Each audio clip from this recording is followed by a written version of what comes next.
Ha llegado el momento de escuchar la palabra de Dios.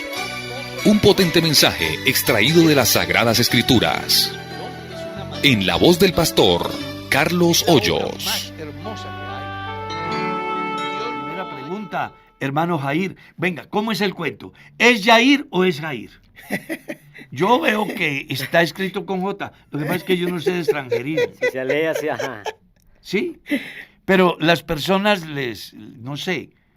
Mi pastor, lo que pasa es que cuando... Para no irlo a ofender. No, no se preocupe. Yo soy feliz con que me digas Jair. Lo que pasa es que cuando fueron a registrarme, como solía ser en Colombia, los nombres se colocaban como a los notarios les daba la gana. Algo así. Es cierto. Entonces me colocaron con Yair, pero mis padres me iban a colocar, era Jair. Ah. Y a mí me gusta Jair, así que no se preocupe. Ah, bueno, hermano. Bueno, hermano Jair. Vámonos con la primera pregunta, hermano Jair. Pastor, mire, yo estoy con mi pareja y él es casado con su esposa. Yo no sabía que eran casados y él y yo nos juntamos. Entonces yo no sabía que eran casados. Ahora tenemos 2 niñas en la iglesia que vamos, es de su familia, de la iglesia, de su familia, de él, y ellos no quieren que nosotros estemos juntos porque él está casado con esa mujer. Y ella ahora está yendo a la misma iglesia y ellos quieren como que él y yo nos separemos porque dicen que es solo el matrimonio lo que dice la Biblia y ella y yo estoy en fornicación. Es que está muy... A ver, yo No trato de entender bien el redactado. pensamiento. Voy a resumírselo fácil. Hay una pareja que viven en unión libre, Sí, señor. pero el tipo es casado Es casado. y tiene la esposa viva. Sí, señor. Lo interesante de todo es que todos 3 están yendo a la iglesia. Sí, señor. Tal cual. Entonces la familia del varón Sí, señor. irresponsable, ¿cierto? Sí, señor. Que no fue capaz de sostener la palabra que dijo al principio. Te acepto en las buenas y en las malas, en las subidas y en las bajadas, ¿no? En la salud y en la enfermedad, en todo lo que la vida da y la vida quita. Ahora consigue otra mujer y tiene hijos con ella. Sí, señor.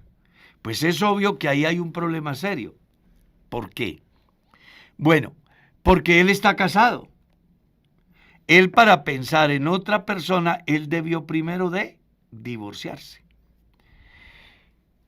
No sé cómo sería el proceso de su vida, pero a ver, vamos a manejar algunos supuestos en ese campo. Vamos a pensar que él se casó y por X o Y razón se ha dañado su relación matrimonial, pero ellos no son creyentes. Entonces, al llegar al cristianismo y al pensar en arreglar su situación, él debe de iniciar un proceso de divorcio, ¿ya? Y mirar a ver cómo soluciona el problema con la pareja con la cual tiene sus hijos, ¿ya? Ahora, vamos a suponer de que él tiene todavía algo allá en el corazón que le hace pensar en su antigua relación. Aunque tengo una mujer y tengo hijos en ella, pero realmente el amor de mi vida fue la primera que dejé o que me dejó por X o Y circunstancia. Pero yo la amo todavía. Pues, ¿qué puede hacer él? Hablar con ella. ¿Con quién? Con la que es su esposa. ¿Ya? Y entonces reconciliarse, abrir una cuenta a la que no es su esposa y consignarle para el sustento de sus hijos. Porque él puede dejar de ser esposo de alguien, pero no puede dejar de ser padre. Amén. ¿Está claro? Claro. Entonces, son posibles salidas. Una, que se reconcilie. 2, que se divorcie y se case. case con esta. Amén. O 3, que se separe de esta y siga solo el resto de su vida. La personita que es madre de 2 hijos de este tipo, que está yendo a la iglesia, esperamos que la misericordia de Dios lo alcance, que aprenda para que si vuelve con su antigua sea fiel. O si definitivamente no hay nada que hacer, pues entonces se comporte y sea fiel a su mujer, porque si quiere ser salvo, pues hay que andar derecho. Yo entiendo que muchos de esos problemas se dan porque el hombre sin Dios, pues dígame, ¿qué no puede hacer en el mundo? Pero ahora él está gustando el evangelio, ella está gustando el evangelio, viven en unión libre. Ellos tienen que arreglar eso. Y la otra personita está también yendo a la iglesia.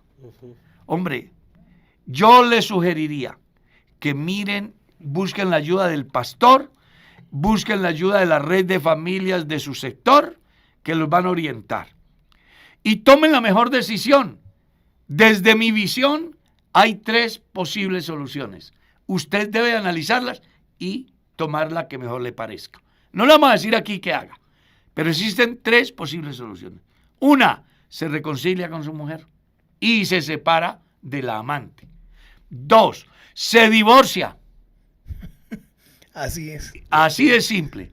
Y entonces mira a ver cómo se casa con la madre de sus hijos. Y 3, se separa de la que tiene y se queda solo el resto de su vida. Esas son las posibles soluciones. Pastor, ella nos decía que había una presión por parte de su familia, de la familia del marido, porque querían que volviera con la antigua esposa porque está en pecado con ella. Entonces, de pronto, como está asistiendo ahora a la iglesia, la antigua esposa, entonces, o su esposa, entonces de pronto le dan cierta preferencia a ella por eso. Claro, es que la familia de él asiste a la iglesia y ve llegar a su hijo con una mujer que no es su esposa. Y ve llegar a la legítima esposa. Entonces, es obvio, la familia es muy subjetiva. Pocas veces somos objetivos. Y entonces no entendemos de alguna manera las causas por las cuales se presentan esas fisuras en las relaciones. Y pues tenemos una visión subjetiva del caso. Pero uno no sabe qué piensa él. Así es. Porque si por uno fuera, los hijos nacen santos, crecen santos y se mueren santos. Pero ellos crecen y toman sus propias decisiones. Entonces aquí es importante que estén yendo a la iglesia. Amén. Sí. Y que no vayan a dejar de ir. Que vayan a la iglesia. Pero yo le recomendaría a esta pareja que por favor no genere afrenta a la esposa legítima. Váyase, ubíquese en otra congregación o reconcíliese con su mujer y deje a la otra persona libre y vea por sus hijos. ¿Sí? Porque eso no está bien. Yo estarle llevando la persona con la cual le fallé a mi mujer, No. eso es ponerle afrenta. Afrenta. Y eso no está bien. Entonces, entre comillas, cristiano, debería de ubicarse en otra congregación mientras hace el proceso. Y yo diría que así lo haga de manera legal y se case con la otra, pues no asista ahí a esa congregación. Vaya, busque otra congregación, haga su vida, pero no le haga afrenta a la persona que un día se comprometió con él y que no sabemos qué pasó. Por eso es muy importante la consejería pastoral y la asesoría de la red de familias. Porque uno aquí puede decir cualquier cosa, pero uno no sabe realmente los móviles Amén. que llevaron a esa ruptura. Sigamos. Pastor Carlos, ¿qué se debe de hacer con una primicia? Pues se trae al lugar donde yo asisto y se le entrego al pastor. Sigamos. Tal cual, Sencillo. sencillo, pastor. En Face, Sí. mire a ver, Dice, si la Biblia dice que Jesús viene en las nubes y todo ojo le verá, ¿por qué hay personas que dicen que seremos llevados al cielo en silencio o raptados. ¿En qué parte de la Biblia dice eso? Primera de Tesalonicenses 4, verso 16 dice: el Señor mismo con voz de mando, con voz de arcángel, con trompeta de Dios descenderá del cielo, y los muertos en Cristo resucitarán primero. Luego nosotros los que vivimos, los que habremos quedado hasta la venida del Señor, dice, seremos arrebatados para recibir al Señor en el aire, y así estaremos siempre con el Señor. Esa es la manifestación de Dios para llevar a su iglesia. Pero su revelación, donde todo le verá, sucederá 7 años después. Según Apocalipsis 19, 11. Vi el cielo abierto, y aquí un caballo blanco, y el que lo montaba se llamaba Fiel y Verdadero, que con justicia juzga y pelea. Si usted mira, dice que venía con una gran multitud, y todos estaban con una disposición maravillosa, pues era el fin de la semana 70 de Daniel y el principio del establecimiento del reino.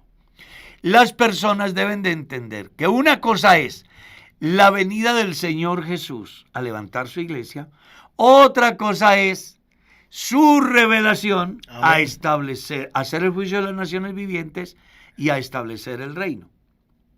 Hay una discusión entre teólogos con respecto a si son 3 venidas o son 2, porque ya Jesús vino la primera vez.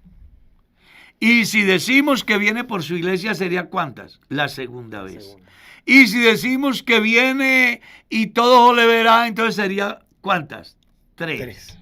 Pero desde el punto bíblico, solo hay 2. La primera que se dio y la segunda que estamos esperando. Amén.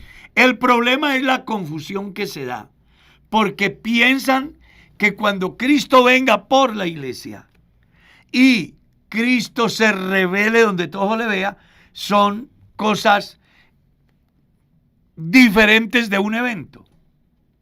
Y la verdad es que es el mismo evento que tiene un principio y tiene un fin. ¿Cuándo comienza la segunda venida de Jesús? Cuando levanta su iglesia. ¿Cuándo concluye la segunda venida de Jesús? Cuando venga a hacer el juicio a las naciones vivientes, según San Mateo, capítulo 25, verso 31 en lo adelante. El escritor a los hebreos es bien interesante porque nos despeja esa duda. Él dice que Cristo vendrá por segunda vez sin relación al pecado para salvar a los que le esperan. Algunos dicen que la iglesia no debe de esperar la segunda venida de Cristo, que porque la segunda venida de Cristo es para juicio, ¿ya? Pero se les olvida que el texto dice, Cristo vendrá por segunda vez sin relación al pecado para salvar a los que le esperan. Y no se lo está escribiendo a cualquiera, se lo está escribiendo a la iglesia. Amén. ¿A cuál? A la que sufrió la dispersión en el Ponto, Galacia, Capadocia y Bitinia, según Primera de Pedro, capítulo 1, el versículo 1. Esa iglesia espera, y de esa iglesia soy yo parte. ¿Por qué?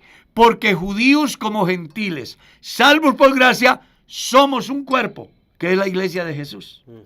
¿Está claro? Entonces yo sí espero la segunda venida de Cristo en el evento de el levantamiento de la iglesia o el arrebatamiento. Amén.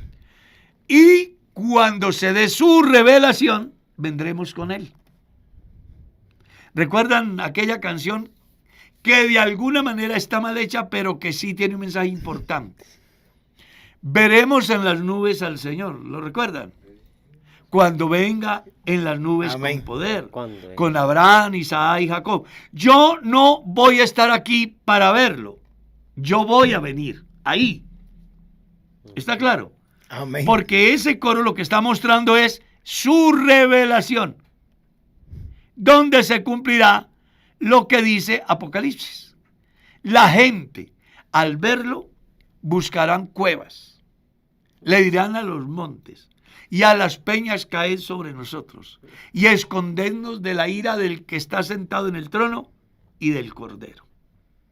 Eso sucederá cuando Jesús haga su aparición y con él todos sus santos. Entre ellos viene Ezequiel, viene Andrés, asegurada. viene Jair, viene Armando y todos los que están a esta hora que por gracia somos salvos. Amén, así es. Pero escuche, vendremos. Esa venida o esa revelación se va a dar 7 años después de que la iglesia haya sido levantada. Amén. Dios le bendiga, pastor. Cuando dice que espíritu, alma y cuerpo sean irreprensibles, ¿el espíritu se corrompe? ¡Claro! Ujú. Pues si la Biblia lo dice, el Dios de paz os santifique por completo en todo vuestro ser. Claro, porque es un ser integral y lo que haga el cuerpo afecta cualquiera de esas partes inmateriales que son parte del ser, como es la conciencia o como es la capacidad que tenemos de movilidad. Para ilustrar a las personas, ¿qué es el cuerpo? Es el vehículo. El vehículo. Este vehículo que ustedes ven lleno de canas, que llaman Carlos, tiene un combustible que se llama espíritu, que es el que activa la capacidad de establecer las diferencias, que se llama alma. Entonces, el vehículo va para la chatarrería, se vuelve polvo. El espíritu a Dios que lo dio. Y el alma, la razón del ser, la conciencia, en caso de que muera en este tiempo, hoy, entra en un estado que la Biblia llama el seno de Abraham. Y si no obedeció al Evangelio, entra en un estado que se llama el Seol. En otras palabras, cuando el hombre muere, sea cristiano o no lo sea, desde antes de partir de aquí, sabe el lugar ¿Para dónde va? para dónde va. Entonces, su sueño es una pesadilla o es un oasis de paz y de esperanza, dependiendo de cómo el ser humano se va de aquí. Sigamos. Pastor, una pregunta. Si una mujer falla a su esposo y su hogar fue restaurado en todos los sentidos, ¿ella puede volver a fallar? O si se arrepintió de verdad, no volverá a fallar nunca, de acuerdo a su experiencia y lo vivido que se ha visto en estos casos. ¿Qué se ha visto en estos casos así? Bueno, si una persona falla y su compañero o compañera, porque esto debe de ir para ambos, Amén. valora más su matrimonio que la falta de él o de ella, y hay perdón y reconciliación, deben de ser agradecidos y luchar por su matrimonio y hacerse la meta de no volver a fallar. ¿Ya? Pero si la persona que falla, después de habérsele perdonado, vuelve a la misma, debe de tener en cuenta que el problema del pasado está solucionado, pero el problema del presente tiene que solucionarlo. Y existen varias opciones. Una, que su marido o su mujer le vuelva a perdonar. 2, que su marido o su mujer diga, definitivamente no me aguanto más, y entonces acuda al tribunal eclesiástico con pruebas del segundo evento, buscando una ayuda espiritual y en consecuencia tener una conciencia tranquila en su decisión futura. O 3, sepárese y quédese sin casar. Yo le recomendaría, si eso está pasando en algún lugar, que la persona que ha sido perdonada valore la oportunidad. Amén. Sea fiel. Porque uno puede ser fiel. Todos los seres humanos fallamos de una u otra manera. De otra manera.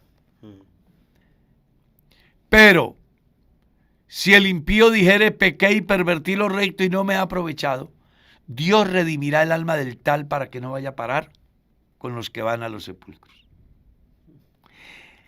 En el momento que el transgresor reconoce su error, pide perdón a Dios y pide perdón a su compañero o compañera, el pasado quedó resuelto.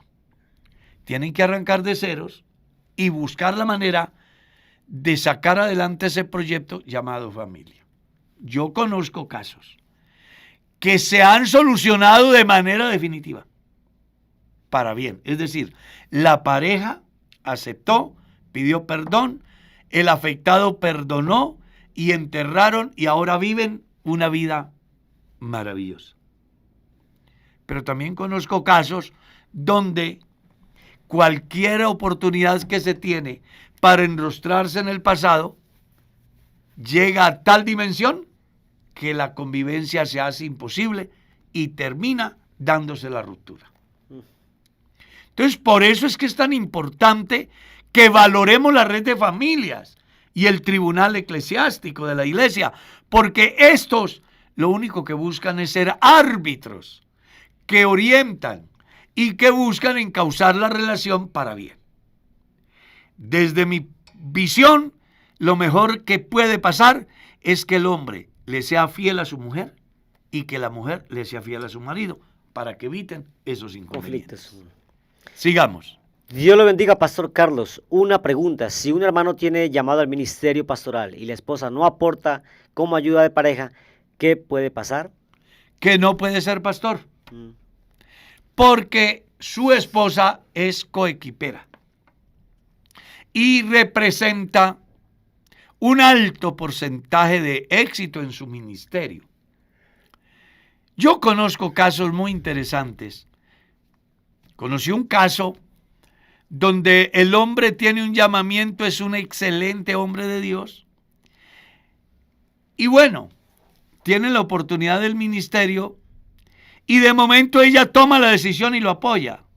Pero cuando llega ya se encuentra que las cosas son diferentes, se viene y deja al pastor. Entonces, ¿qué tiene que hacer el pastor? Pues renunciar. Pero también conocí un caso de una pareja donde ella decía: no quiero saber nada de ministerio. Yo tuve la oportunidad de visitarles y pues hablar con ellos, porque el joven tenía esa pasión por el ministerio.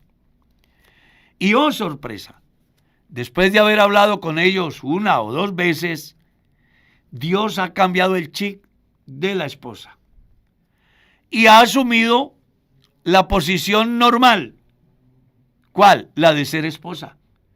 Es que el pastor lo único que necesita para el ministerio es una esposa. Amén.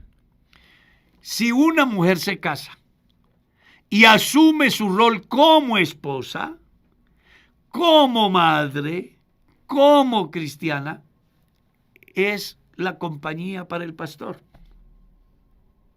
Le aporta en su presentación, le aporta en la crianza de sus hijos, le aporta en ejemplo de vida cristiana, le aporta en cuidado de alimentación del pastor, le aporta en prevenir acechanzas del sexo opuesto al pastor.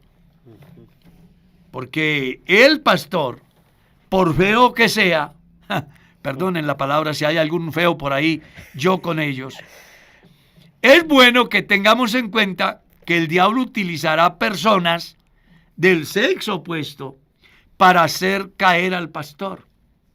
¿Ya? Y no es porque el pastor sea qué belleza, sino por lo que Dios ha depositado en el pastor, el diablo buscará destruirlo. Entonces, si está bien casadito, cuando hablo bien casadito, no me refiero a que su mujer hable como una cotorra. No, me refiero a que su mujer sea una mujer idónea, una mujer ejemplar, una mujer cuidadora del hogar, una mujer que ame a su marido, una mujer que esté sujeta a su marido, una mujer que cumpla con sus deberes como esposa, como madre y como cristiana. Eso es lo que un pastor necesita. Pero si alguien está casado con una mujer que no lo respeta, que no cumple con sus deberes en el hogar como madre, que su vida cristiana es un desastre, pues el problema es que no supo elegir el santo cristiano. Y uno tiene que pagar las consecuencias. Aunque se muera de deseo de servir al Señor en el ministerio, no va a poder, porque la Biblia dice que el que aspira al ministerio debe de ser irreprensible, marido de una sola mujer, que gobierne bien su casa, que tenga a sus hijos en sujeción, porque el que no sabe gobernar su propia casa, ¿cómo cuidará la iglesia de Dios? ¿Qué puede hacer el santo cristiano? Bueno, tomé una mala decisión, pero la vida no acaba acá. Y el servicio no termina aquí. No soy pastor, pero voy a predicar la palabra. No soy pastor, pero voy a ganar almas para Cristo. Porque en ninguna parte de las Escrituras dice que las almas que alguien alcance con el Evangelio siendo pastor valen más que las almas que alguien sin ser pastor alcancen para el Señor. Usted está sirviendo al Señor. Esto de ser pastor es una gracia adicional que Dios da a la salvación, pero no es la salvación. Sea la ocasión para decirle a aquellos que tienen dificultades en el hogar y que posiblemente mañana puedan perder su ministerio, Dios no lo permita. Sí, Dios los guarde. Y haga lo posible porque no se pierda su ministerio. Pero si lo llega a perder por causa de su convivencia en el hogar, entienda que la salvación no es el ministerio. El ministerio es una ñapa. Espero que no piensen mal de mí. Es un regalo adicional. Amén, a lo es. más grande que hay. Porque uno llega a Cristo no a ser pastor, sino a ser salvo. A ser salvo. Pastor, ¿una persona que se casa con un divorciado está en adulterio? Dependiendo. ¿Por qué? Porque hay dos cosas ahí que hay que tener en cuenta. La iglesia tiene un mecanismo que se llama tribunal eclesiástico y que lo asesoran o lo apoyan en ese trabajo la red de familias que cada distrito tiene y que en cada iglesia local hay un departamento de familias. ¿Está claro? Entonces, hay dos cosas o tres que hay que tener en cuenta.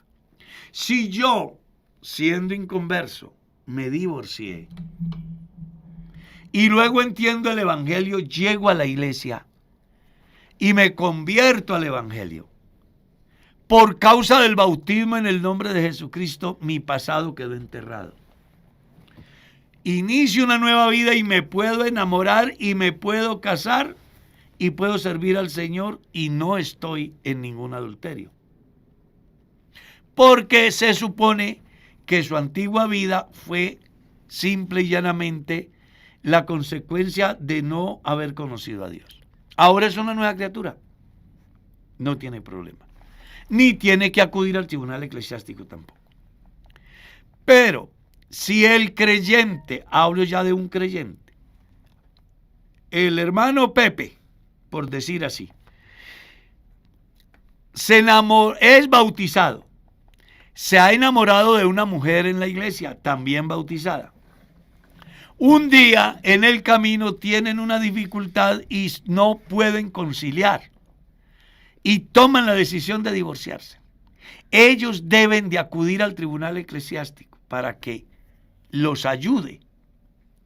Si el tribunal eclesiástico y la red de familias logran ser árbitros suficientes como para ubicar a cada uno en su rol de manera consciente y ellos reaccionen y replanteen su vida, pues no habrá divorcio. Yo conocí casos de personas que después de haber emitido el tribunal eclesiástico el concepto, nos llega una carta diciendo: pastores del tribunal eclesiástico, archiven nuestro asunto porque nos hemos decidido a darnos una nueva oportunidad. Y eso es maravilloso. Lindo, lindo, lindo. Eso es precioso. Pero suponga que se hace inconciliable. Entonces, ¿qué hace el tribunal eclesiástico? Da el veredicto, si es que puede decir así, o el concepto favorable a la persona menos culpable y que persevera en la iglesia. Una vez que esa persona que recibe el concepto favorable del tribunal eclesiástico puede ir y hacer su trámite legal, que se llama divorcio. Y entonces, una vez habiendo surtido el proceso ante el tribunal eclesiástico y que le salió favorable, y habiendo surtido el proceso legal, a la persona quedar libre, podrá volverse a casar, la iglesia le hará ceremonia y no le será quitado ninguno de sus beneficios eclesiales, porque se ha sometido a un proceso y ha sido hallado menos culpable o inocente. Entonces, la iglesia considera que, en razón a ello, éste podrá casarse y no tenga ningún problema, ni como miembro de la comunidad, ni ante Dios. Pero suponga usted que el concepto le salió desfavorable, porque también se ha dado que la persona que demanda ante el tribunal eclesiástico, argumentando que el otro es el culpable, después de hacer la investigación que hace el tribunal, descubre que el que pone la demanda es el causante de la ruptura del matrimonio.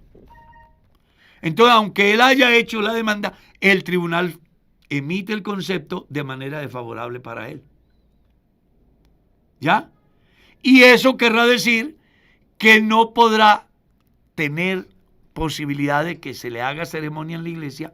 Ningún pastor podrá hacerle ceremonia, porque si un pastor, teniendo conocimiento de que el tribunal eclesiástico falló en contra o emitió un concepto desfavorable a esta persona, y un pastor por amistad, por lo que sea, le hace ceremonia, el pastor está llamado, sin duda alguna, a posibles sanciones como un llamado de atención, anotación a la hoja de vida, una suspensión, inclusive una destitución. Que eso es delicado.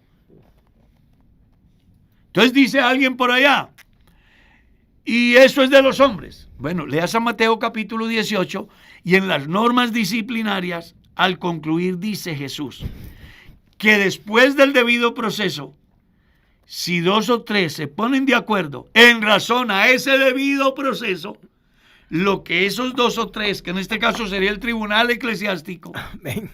decida aquí, será aceptado por Dios allá. Así que esto es más interesante de lo que la gente cree. Amén. Cuando dice, pastor, Dios lo bendiga, en San Juan capítulo 14, 23 dice, vendremos a él y haremos moradas.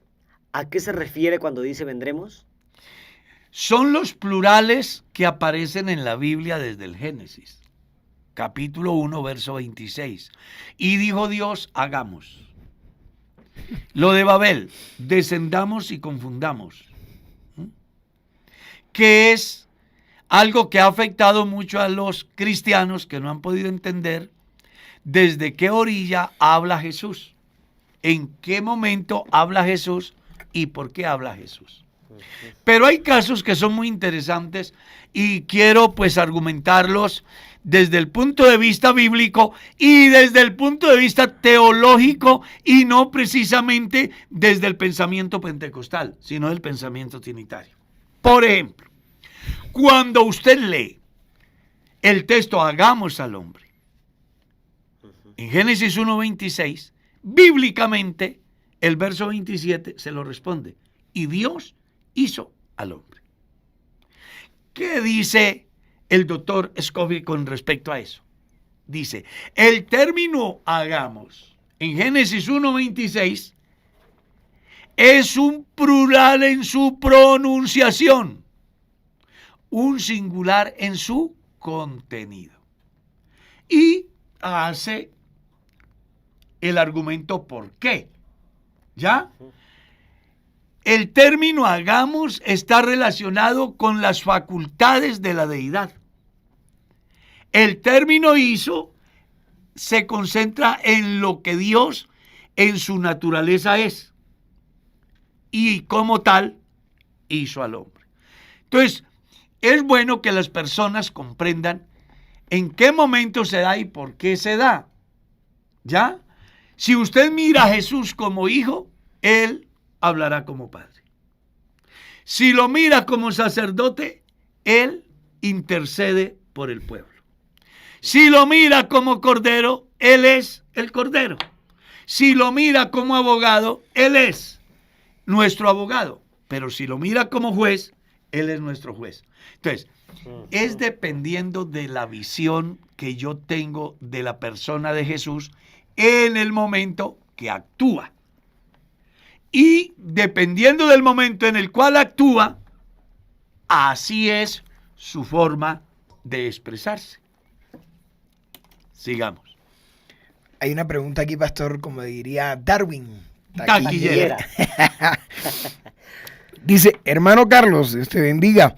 ¿En qué parte de la Biblia se basan para destituir un pastor que haya cometido pecado?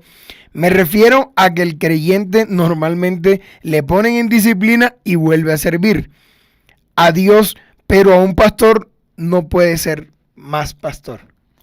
Hay ejemplos bíblicos. De pronto es que la persona no tiene en cuenta, por ejemplo, los 250 príncipes que menciona el libro de Números capítulo 16.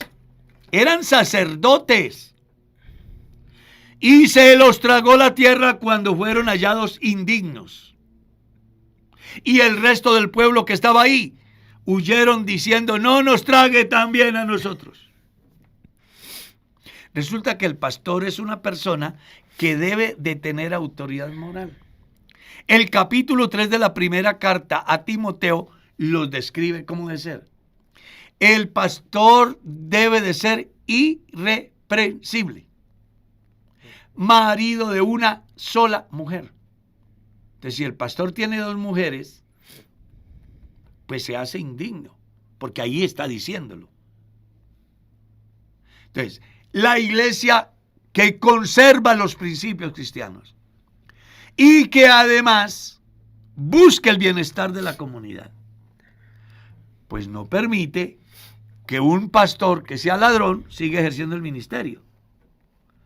Porque entonces robó aquí y mañana va a seguir robando allá, ¿no? Un pastor que es indelicado con las mujeres en la iglesia, sí, él se arrepintió y ya.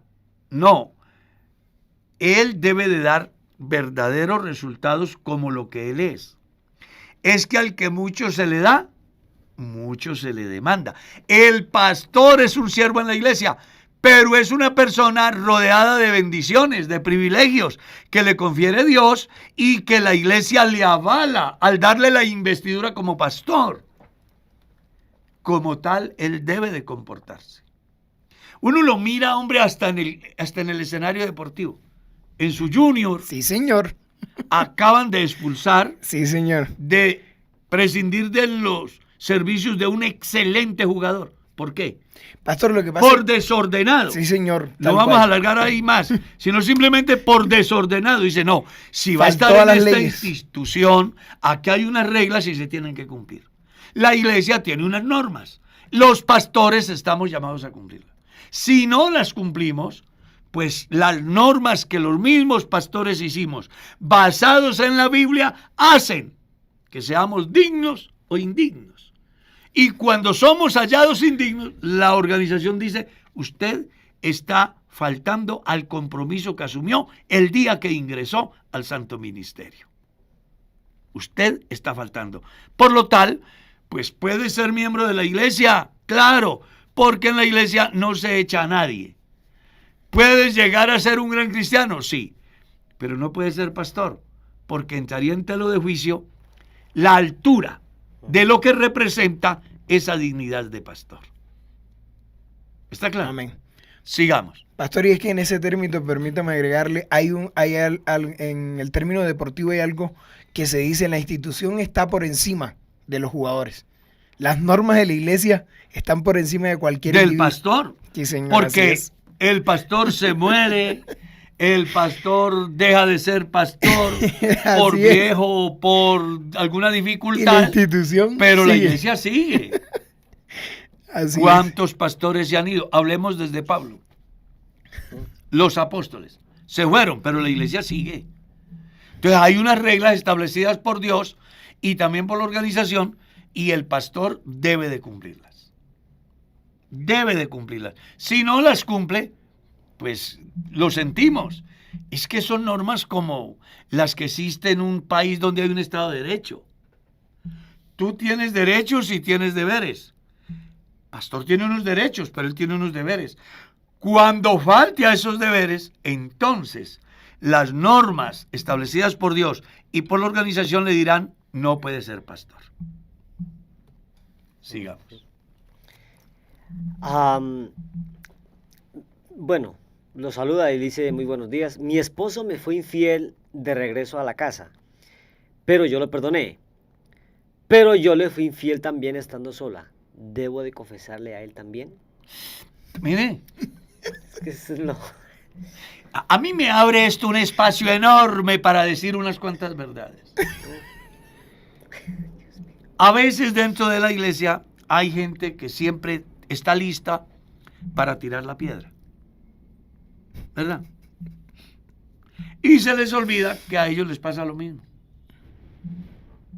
Por eso es que Pablo en la carta a los Gálatas dice, si algún hermano fuere sorprendido en alguna falta, vosotros que sois espirituales, restauradle con espíritu de mansedumbre, considerándote a ti mismo.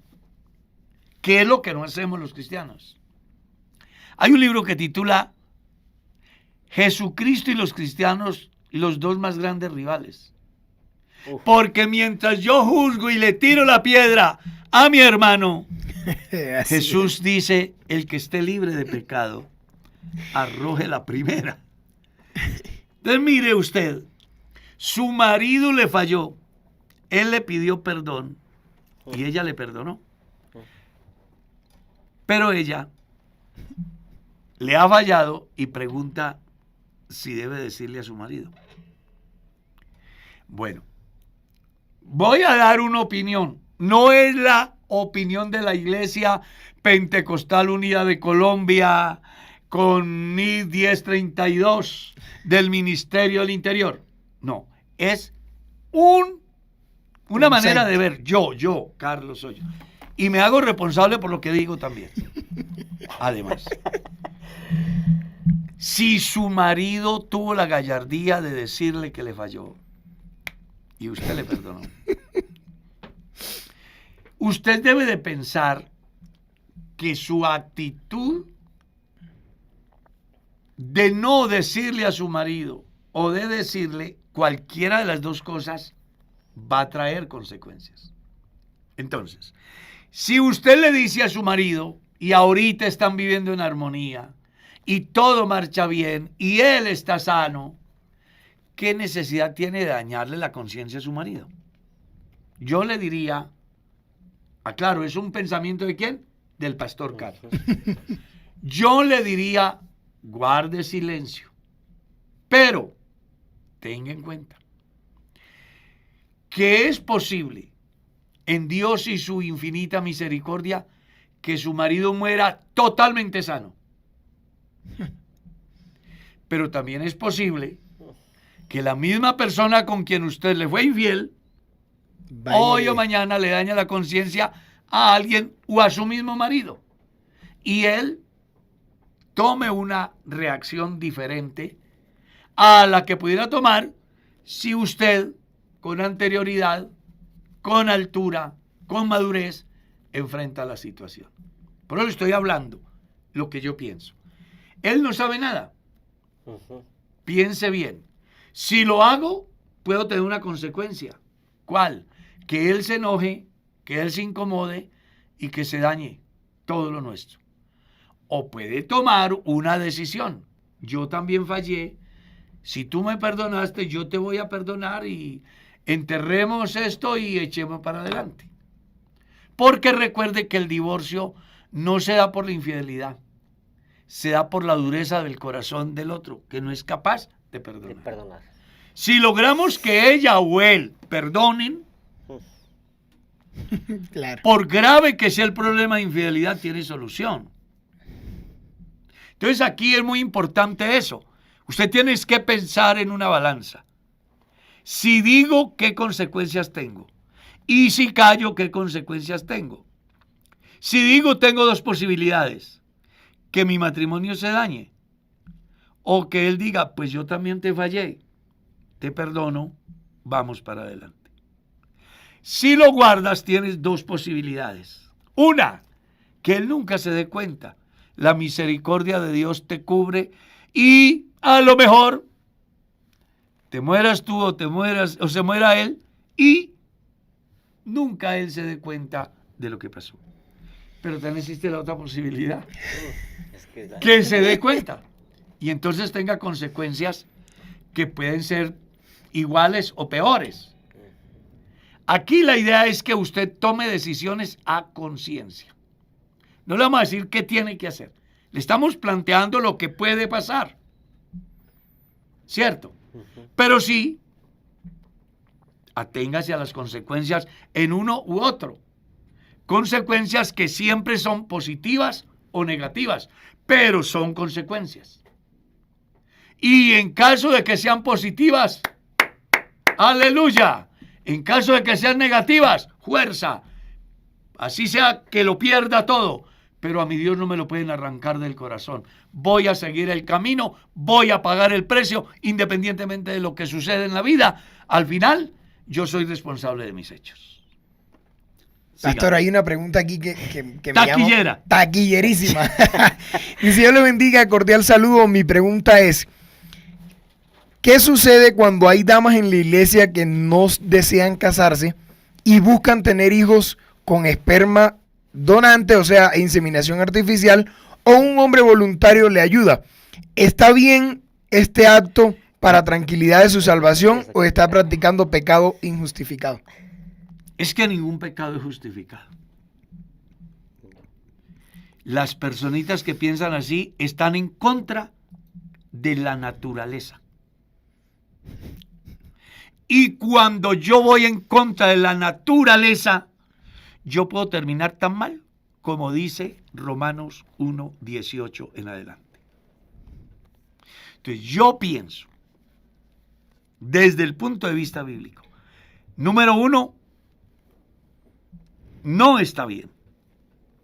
Porque en primer lugar va en contra de su propia naturaleza y va en contra de lo establecido por Dios. Y cuando yo me voy en contra de lo natural y de lo establecido por Dios, pues mi salvación tiene problema. Ahora, hagamos también, porque puede ser que alguien ya lo hizo. Puede ser que alguien ya lo hizo. ¿Qué le diría yo a esa personita que ya lo hizo? Que se arrepienta, que busque de Dios, se acoja a la misericordia de Dios. ¿Qué le digo a las que no lo han hecho? Que no lo hagan, que esperen en Dios, que la mujer soltera o virgen tiene toda la posibilidad de servir al Señor, mientras que la casada de cómo agradar a su marido, pero que se conserve pura en Dios. ¿Ya? Porque buscar una salida de esas, hombre, es muy grave. Muy grave. Entonces, no, desde mi visión no es ético, no es cristiano, desde el punto de vista bíblico es contra la propia naturaleza del individuo y contra lo establecido por Dios, y eso hace que Dios los abandone en sus propios desenfrenos y terminen, como dice el capítulo 1, verso 18 de la carta a los Romanos, hasta terminar. Pastor, ¿y si son casados pero no puede, el esposo no puede tener hijos? Yo le recomendaría que hay más de 500,000 de niños buscando papá y mamá.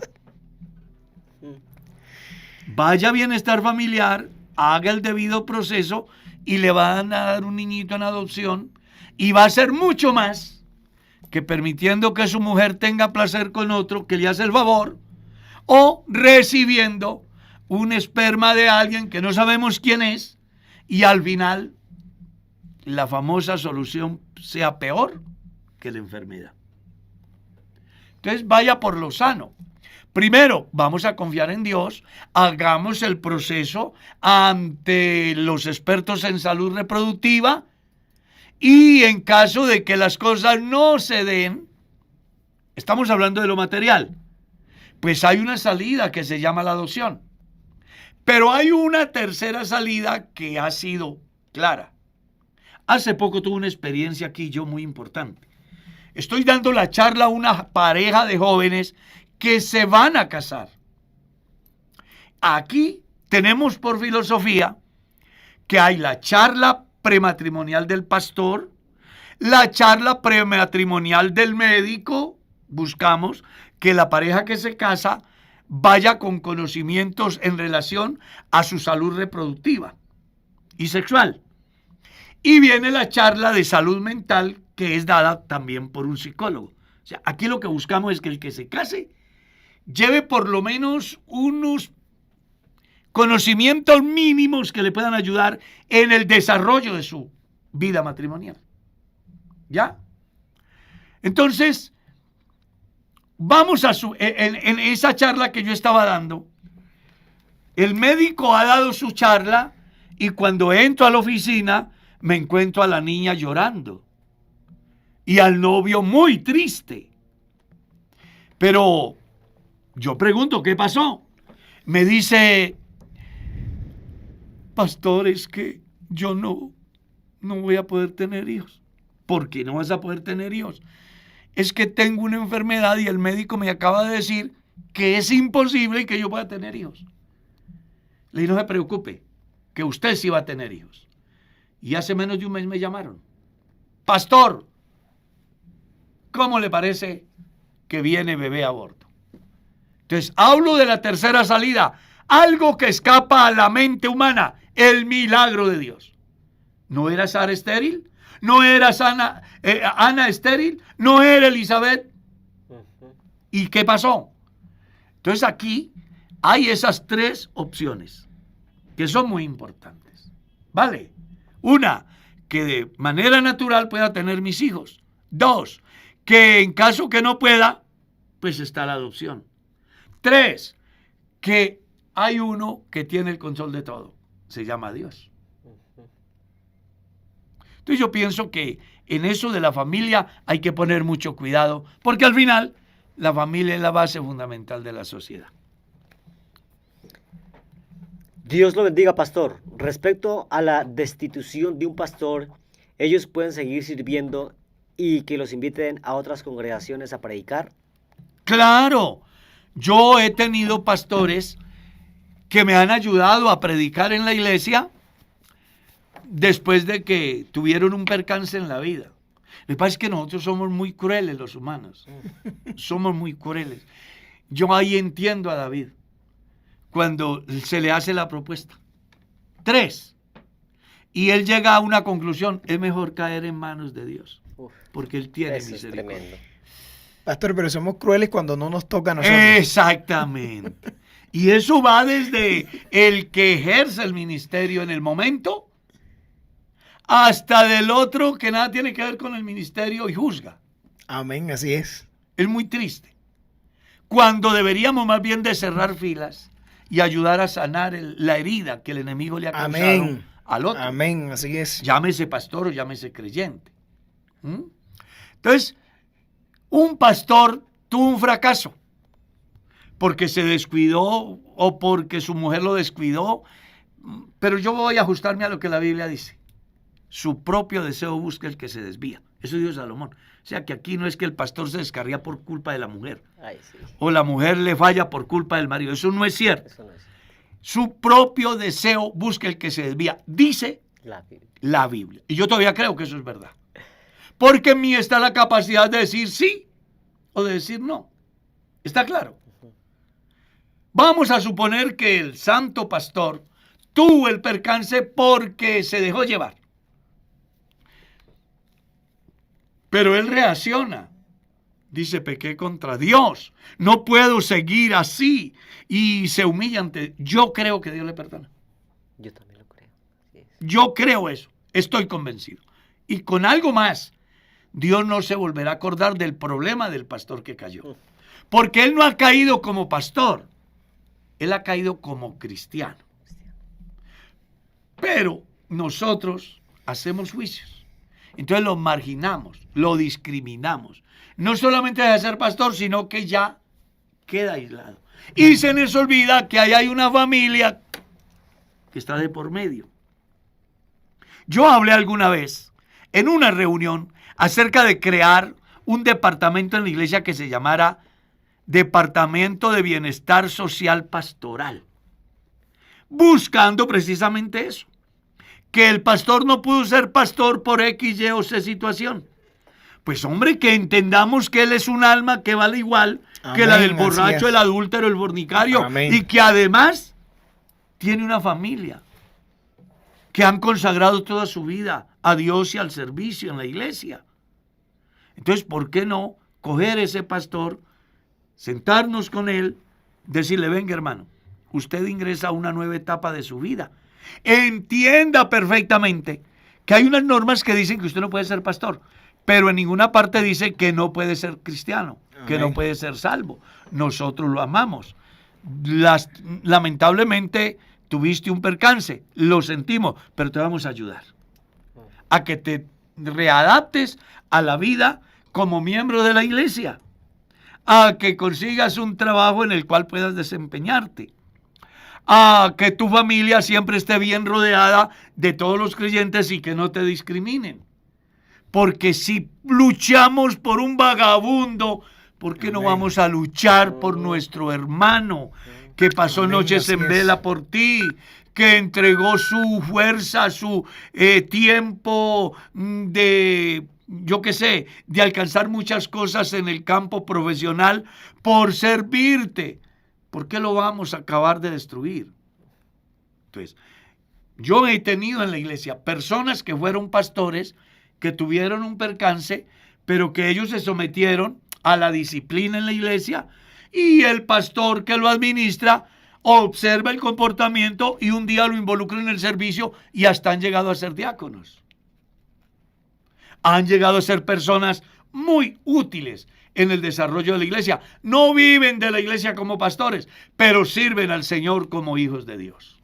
Entonces ellos pueden servir. Lamento decirles que el tiempo se fue.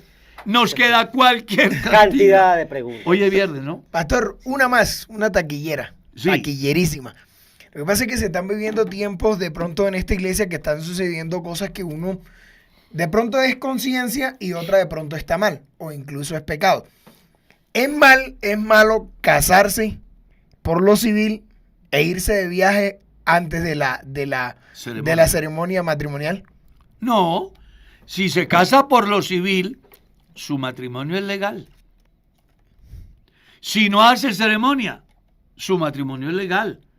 Está unido a una mujer o a un hombre por la ley. Es que bíblicamente el matrimonio es por la ley. Somos nosotros los que le damos ese matiz, ese toquecito importante de lo ceremonial, que entre otras cosas es bueno, porque es una forma de hacerle saber a la sociedad que el matrimonio cobra vigencia aún, y es la oportunidad de llegarle al auditorio con un mensaje de reflexión acerca de lo que implica casarse, y es la oportunidad de pedir a Dios la bendición para esa pareja. Pero ellos legalmente están casados, no tienen ningún problema. El tiempo se nos fue.